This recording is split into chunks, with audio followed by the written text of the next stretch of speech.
Office میں نیم اندھیرا پھیلا ہوا تھا، کھڑکیوں کے باہر شام اتر رہی تھی اور اوپی تک اسی پوزیشن میں بیٹھی یکٹک لیپ ٹاپ کی اسکرین کو دیکھ رہی تھی۔ آنسو اس کے گالوں پر لڑک لڑک کر اب سوکھ چکے تھے۔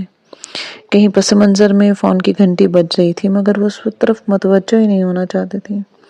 وہ صرف اس شخص کو دیکھ رہی تھی جو اس سے ہم کلام تھا۔ بہت مختصر الفاظ میں اپنی کہانی سناتے ہوئے درمیان میں اٹھ کر وہ کافی بنا لایا تھا۔ فارغ تو وہ بیٹھ ہی نہیں سکتا، وہ اسے جانتی تھی، مگر آج جب اس نے اس ویڈیو کے کھلتے ہی جہاں کو بیوقع قدا کے سفید محل میں موجود عبدالرحمن پاشا کے کمرے کی کمپیوٹر چیئر پر بیٹھے دیکھا تو اسے لگا کہ وہ اس شخص کو نہیں جانتی، نہیں پہچانتی وہ اسے۔ وہ اس ویڈیو میں ARP کے کمرے میں کیا کر رہا تھا، مگر جیسے جیسے وہ سنتی گئی نا، اس کے اعصاب سن پڑ گئے تھے۔ پہلے سے شوق لگا، پھر اسے غصہ آیا، مگر ایسا غصہ جو شطرنج میں اپنے ذہین مقابل کی چال پہ مات کھانے سے چڑھتا ہے نا، پھر اس کی جگہ دکھ نے لے لی۔ پہلی دفعہ اسے احساس ہوا کہ جب تک انسان دوسرے کی جگہ پر کھڑا نہ ہو اسے پوری بات سمجھ میں نہیں آتی۔ ٹیلی فون کی گھنٹی ابھی بج رہی تھی، اس نے ہاتھ بڑھا کر وہ ویڈیو کو وہیں روکا۔ ابھی وہ آدھی بھی نہیں ہوئی تھی اور ابھی تک جہاں نے اس آدمی کا ذکر نہیں کیا تھا جس کے چہرے پہ حیا نے کافی الٹی تھی۔ اگر اس کا وہ غریب سا ریسٹورنٹ آنر جہاں ہی عبدالرحمن پاشا تھا، عائشے اور بہارے کا عبدالرحمن پاشا، تو پھر بیچارہ وہ کون تھا جس پر اس نے کافی الٹی تھی اور جس کو اس نے جہاں کے ساتھ پینٹری میں دیکھا تھا؟ مگر ایک منٹ، اس نے دونوں کن پٹیوں کو انگلیوں میں دباتے ہوئے سوچنا چاہا کہ کس نے کہا تھا کہ عبدالرحمن ہے؟ کسی نے نہیں نا۔ اس نے آنے کے ساتھ اس کی تصاویر دیکھ کر از خود یہ سوچ لیا تھا کہ یہی عبدالرحمن ہے۔ تب وہ نہیں جانتا تھا کہ آنے کا ایک دوسرا بیٹا بھی ہے، اس کا اصلی بیٹا، گمشدہ بیٹا، جو عرصہ پہلے عدالت چھوڑ کر چلا گیا تھا۔ ہاں وہی تو ہے ان کا گمشدہ بیٹا، تبھی تو اس کی تصاویر گھر میں ہر جگہ لگی ہوئی تھی۔ پاشا بے یعنی مسٹر پاشا، اسی نام سے جہاں نے اس ریسٹورنٹ میں پکارا تھا نا۔ جب اس نے ان کی باتیں سنی تھیں، عبدالرحمن پاشا اور پاشا بے دو الگ الگ لوگ ہیں۔ فون مسلسل بجے جا رہا تھا، اس نے اکتا کر میز پر رکھے فون کو دیکھا۔ ابا کی سیکرٹری کو کہا بھی تھا کہ اسے مت ڈسٹرب کرے، مگر کوئی سنے تو تب نا۔ اس نے ریسیور اٹھایا۔ جی میم، ولید صاحب آپ سے ملنا چاہتے ہیں، وہ اصرار کر رہے ہیں، میں انہیں بھیج دیں۔ اس نے ناگواری سے دیکھا، صرف اس فضول انسان کی وجہ سے اس کا کردار جہاں کی نظروں میں مشکوک ہو کر رہ گیا تھا۔ صرف یہی نہیں، وہ کمپنی کے ساتھ بھی وفادار نہیں تھا۔ آج تو وہ اسے اچھی طرح سے نپٹیں گے۔ ساتھ ہی آفس کا لاک کھولا اور نقاب کی پٹی سر کے پیچھے باندھ لی، پھر لیپ ٹاپ بند کر کے فلیش ڈرائیور ڈبی میں واپس ڈال دی۔ باقی ویڈیو وہ گھر جا کر دیکھے گی۔ ویسے بھی شام ہونے والی تھی اور وقت کا کچھ پتہ ہی نہیں چلا تھا، ابھی تک اس کے اعصاب شل تھے۔ دروازہ کھلا اور ولید لمبے لمبے ڈھک بھرتا اندر داخل ہوا۔ اس کے لبوں پہ ہمیشہ کی طرح استہزائیہ مسکراہٹ بکھری تھی۔ وہ کرسی پہ ٹیک لگائے دونوں ہاتھ پہ کونیاں جمائے سے آتے دیکھ رہی تھی۔ کیسی ہیں میڈم MD آپ بتائیں کیا کام تھا؟ کل بورڈ آف ڈائریکٹرز کی میٹنگ ہے، ہم آپ کے خلاف قرارداد لا رہے ہیں۔ کیسی قرارداد؟ آپ جانتی ہیں کہ تمام ڈائریکٹرز اگر مل کر MD کے خلاف قرارداد لائیں یعنی عدم اعتماد کی قرارداد، تو MD کو ہٹا دیا جاتا ہے۔ وہ پہلے سے خاموشی سے دیکھتی رہی۔ شاید ولید نے تازہ کمپنی لا پڑھا تھا، ورنہ سے یہ خیال پہلے دن آ جانا چاہیے تھا۔ کل آپ اس آفس سے باہر ہوں گی۔ مجھے افسوس ہے مگر ہم نے برداشت کر لیا آپ کو۔ آپ جیسی عورتوں کی جگہ گھر میں ہوتی ہے یا مدرسے میں، ادھر نہیں۔ آپ یوں کریں کہ اپنی ساری چیزیں سمیٹ لیں، آخر کل آپ کو اپنی جگہ چھوڑنی پڑے گی، تو میں تو بس یہی بتانے آیا تھا۔ بیٹھے۔ اس نے انگلی سے ایک دم اسے اتنے تحکم سے انداز میں اشارہ کیا کہ وہ بے اختیار بیٹھ گیا۔ اب آپ میری بات سنیں۔ میں نے منگل والے روز ہیڈ آرکیٹیکٹس اور آپ کی گفتگو ریکارڈ کی تھی، سننا چاہیں گے؟ کون سی گفتگو؟ انجان بننا آپ کو فائدہ نہیں دے گا۔ میں جانتی ہوں کہ اسٹریٹ سینٹر کے پروجیکٹ پلان میں آپ کے کہنے پہ آرکیٹیکٹ نے گڑبڑ کی تھی۔ صرف یہی نہیں بلکہ جس کمپنی کو وہ پروجیکٹ مل گیا نا، ان کے مالکان سے بھی آپ گہرے روابط میں ہیں۔ یہ ساری باتیں آپ کی اپنی کہی ہوئی ہیں اور میرے پاس ثبوت موجود ہے۔ آڈیو کسی چیز کا ثبوت نہیں ہوتی میڈم، مجھے کورٹ میں کسی کو کچھ نہیں دکھانا، مجھے صرف اپنے ابا کو یہ بتانا ہے۔ ویسے بھی وہ اب ٹھیک ہو رہے ہیں اور اس ہفتے دوبارہ جوائن کر لیں گے۔ اگر جب آج جا کر آپ گھر میں آپ کی اصلیت بتاؤں گی تو وہ اپنی بیٹی کی ہر بات فوراً مان لیں گے۔ ہمارے کمپنی لا کے مطابق اگر ایسا ٹریجر ثابت ہو جائے تو نہ صرف آپ کے شیئرز فریز ہو جاتے بلکہ ابا کو تو آپ جانتے ہیں نا، وہ اپنے ساتھ دغا کرنے والوں کو یوں تو نہیں چھوڑیں گے، سڑک پہ لے آئیں گے آپ کو۔ اب کے ولید کا چہرہ سرخ پڑ گیا تھا۔ میں تمہیں جان سے مار دوں گا۔ میں نے کمپنی کے ساتھ کوئی دغا نہیں کیا، اور اگر تم نے اپنے ابا کو الٹی سیدھی بات بتانے کی کوشش کی تو مجھ سے برا کوئی نہیں ہوگا۔ اس نے مسکرا کر ولید کو دیکھا۔ کسی سے تو وہ بھی ڈرتا تھا۔ میں دیکھ لوں گا تمہیں، اور یہ کہتا وہ تیز تیز چلتا باہر نکل گیا۔ اس آدمی کو سمجھانے کے لیے اس کے ساتھ بیٹھی تھی اور اس کی ایک حرکت نے اسے جہاں کی نظروں میں مشکوک بنا دیا تھا۔ جب جہاں اس سے ملے گا تو وہ سب سے پہلے یہی بات کلیئر کرے گی۔ جہاں ایک دم چونکی، یہ ویڈیو تو اس نے لاکر سے ماہ قبل نکالنا تھا نا، تو یہ ساری باتیں تو پرانی ہو گئی۔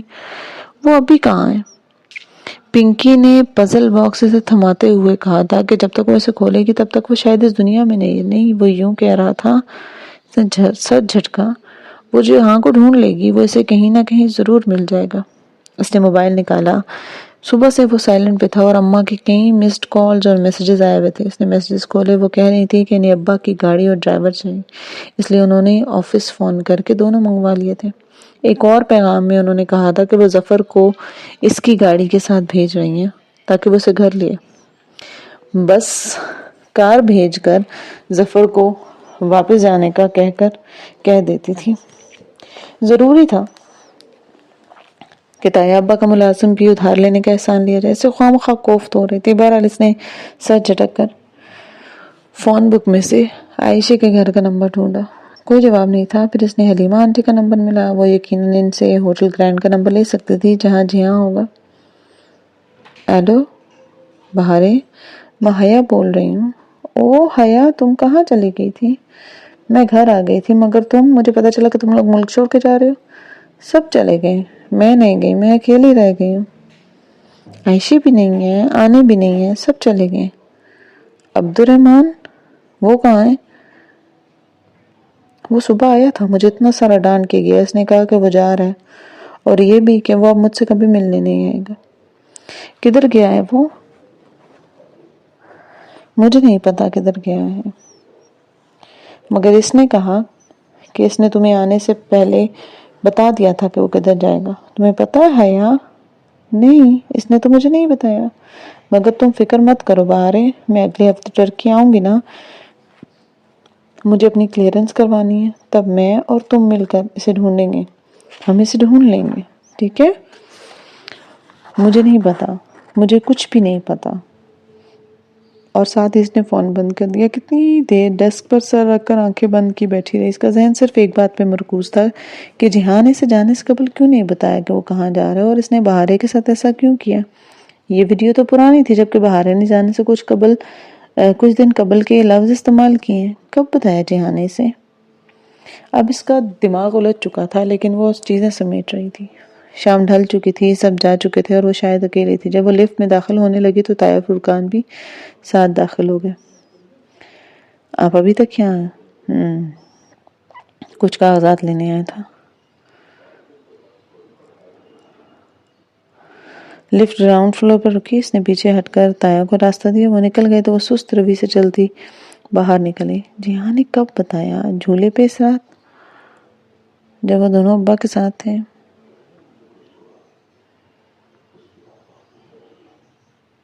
بات سنو میری۔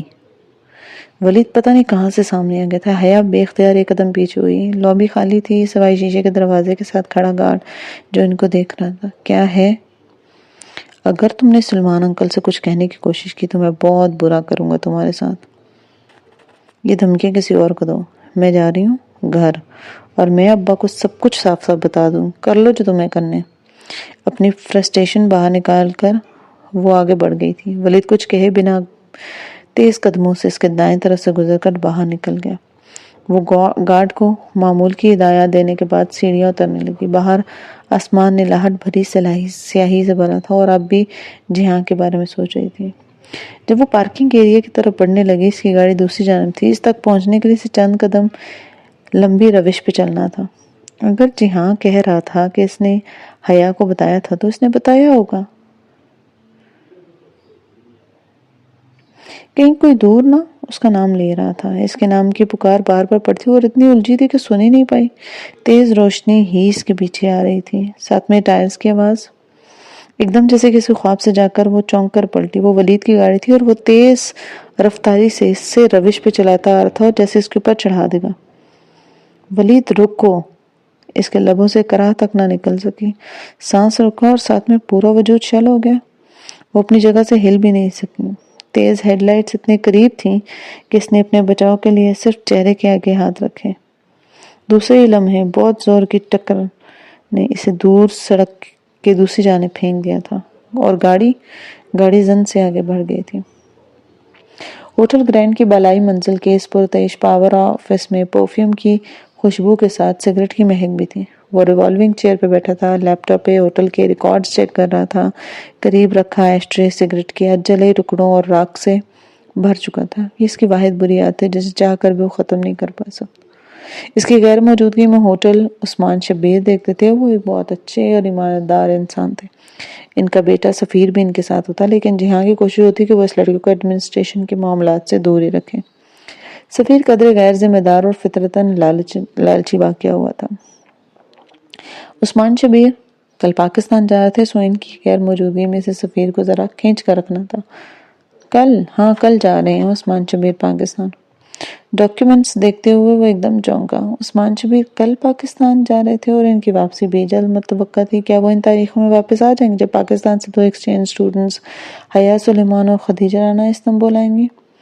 کچھ دیر بعد ہی وہ اس نہج پہ پہنچ گیا تھا۔ پھر سیل اٹھا کر دیکھا، حیا کی ای میل باکس پہ لگے کلون کے باعث اسے ملتی رہتی تھی۔ اس نے آج کی ای میلز چیک کی۔ تازہ ترین میل میں اس کے ٹکٹ کی کاپی اور الیکٹرانک فارم تھا جو ڈورم الاٹمنٹ کے لیے حیا نے پر کر کے بھیجا تھا اور اسے یہ میل صبح ملی تھی۔ وہ مصروفیت کے باعث اسے پڑھ نہیں پایا تھا۔ اب پڑھی تو بے اختیار چہرے پر مسکراہٹ آ گئی۔ اسموکنگ، ڈرنکنگ، سب کرتے ہوں، سخت ٹکرا لوں۔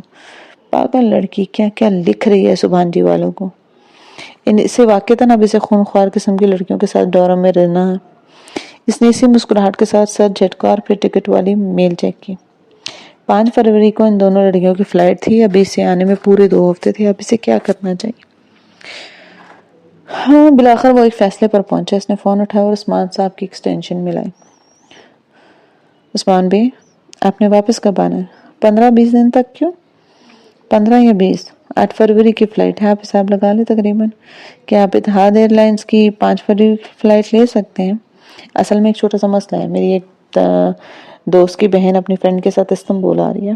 پھر اس نے مختصر الفاظ میں ان کو سمجھایا اور ان کے درمیان کچھ فیملی کلیشز ہیں اور ان کے بارے میں فکر مند ہے کہ پہلی بار استنبول آنے کے پیش نظر ان کو یہاں کوئی مسئلہ نہ ہو، سو وہ چاہتا ہے کہ عثمان شبیر ان سے اپنا تعارف کروائیں تاکہ اگر وہ کبھی کسی مشکل حالات میں ان سے رابطہ کرے تو وہ فوراً عبد الرحمن کو بتائیں۔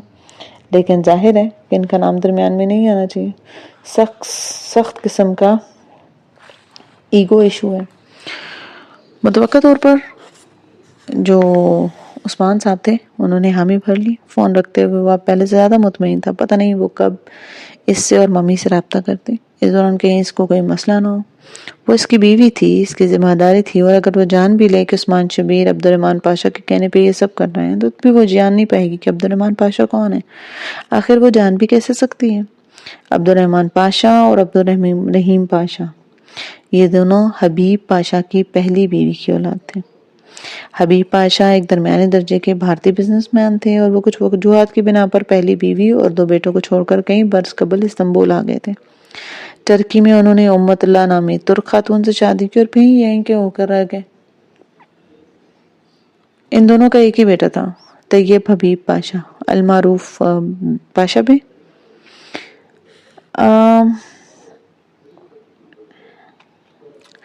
بیو قدم میں امت اللہ کا خاندانی گھر تھا. وہ عثمانی طرز کا سفید محل تھا. طیب حبیب ابھی چھوٹا تھا جب حبیب پاشا کا انتقال ہو گیا. تب امت اللہ اپنے بیٹے کو لے کر اناتولیا کے ایک گاؤں میں چلی گئی جہاں ان کے رشتہ دار رہتے تھے. یوں وہ گھر بند ہو گیا. کئی برس وہ بند رہا. پھر طیب حبیب نوجوانی کی دہلیز عبور کرتے ہی فکر معاش کی خاطر دلار پہ آ گئے. انہوں نے وہ گھر کھولا اور پھر ایک شہزادے کی طرح جینے کی خواہش کے ساتھ بیو قدم میں رہنے لگے. دورے اناتولیا کے ایک چھوٹے سے گاؤں میں پیدا ہوئی تھی. اس کی سادہ سی ماں نہیں جانتی تھی کہ وہ دلار میں کیسے لوگوں کے ساتھ اٹھتا بیٹھتا ہے. امت اللہ نے بہت دفعہ چاہا کہ وہ بیٹے کے پاس بیو قدم آئے مگر طیب حبیب نے کبھی ایسا ہونے ہی نہیں دیا. ان کی ماں ان کی کمزوری تھی جو اسے بہت عزیز تھی اور وہ جانتا تھا کہ جس دن اس کی ماں کو علم ہو گیا کہ وہ مافیا کا حصہ بن چکا ہے اس دن اس کی ماں مر جائے گی. ترک ڈرگ اور عام سمگلنگ مافیا اپنی مثال آپ تھا. برطانیہ میں پہنچائی جانے والی 80% ڈرگز ٹرکی کے راستے سے ہو کر آتی تھی. البتہ دلار کا مافیا طالوی طرز کا مافیا نہیں تھا. طالوی مافیا فیملیز مضبوط اور منظم طریقے سے ایک علاقے میں کام کرتی تھیں. لوگ کسی منظم فوج کی طرح درجہ بدرجہ اس عہدے میں پائے جاتے تھے. اس طرح کی مافیا فیملیز کو ٹریک کرنا اور پکڑنا پولیس کے لیے آسان ہوتا تھا. اگر اطالوی یا سسلین فیملی کے کسی ممبر کو کچھ بھی ہو جائے تو فیملی وہیں رہتی ہے اور اپنا کام جاری رکھتی ہے. جبکہ ترک مافیا ایسا نہیں تھا. وہ روس کے قریب ہونے والی روسی مافیا کی طرح کام کرتے تھے. روسی فیملیز ایک الگ علاقے میں رہتی تھیں. کچھ عرصے وہاں وارداتیں کرتی اور پھر غائب ہو جاتی تھیں. کچھ عرصے کے بعد چہروں کے نقاب بدل کر وہ کسی دوسرے علاقے میں اٹھتی اور یوں ان کا کام جاری رہتا. ان پر ہاتھ ڈالنا پولیس کے لیے بہت مشکل ہوتا تھا. اطالوی مافیا کی طرح وہ قدیم طرز کے جرائم میں نہیں بلکہ جدید جرائم جیسے سائبر کرائم، جعلی کمپنیاں، کریڈٹ کارڈز، فراڈز اور سمگلنگ وغیرہ میں ملوث ہوتی تھی. یونان سے ترکی اور ایران کے راستے ایشیائی ملکوں بالخصوص پاکستان میں بڑے پیمانے پہ اسلحہ برآمد کیا جاتا تھا اور بعد میں یہی اسلحہ دہشت گردی کی وارداتوں میں استعمال کیا جاتا جس کی وجہ سے متعارضہ ممالک کی ایجنسیوں کے قابل ایجنٹس ان فیملیز میں پینیٹریٹ کر کے ان کا اعتماد جیت کر ان کی شپمنٹس کی مخبری کیا کرتے تھے. کسی کو معلوم نہیں ہوتا تھا کہ کون سا اصل مافیا فیملی ممبر ہے یا کسی دوسرے ملک کا جاسوس. طیب حبیب نے اپنی مافیا فیملی میں جگہ بنانے کے لیے دولت تو بہت کمائی.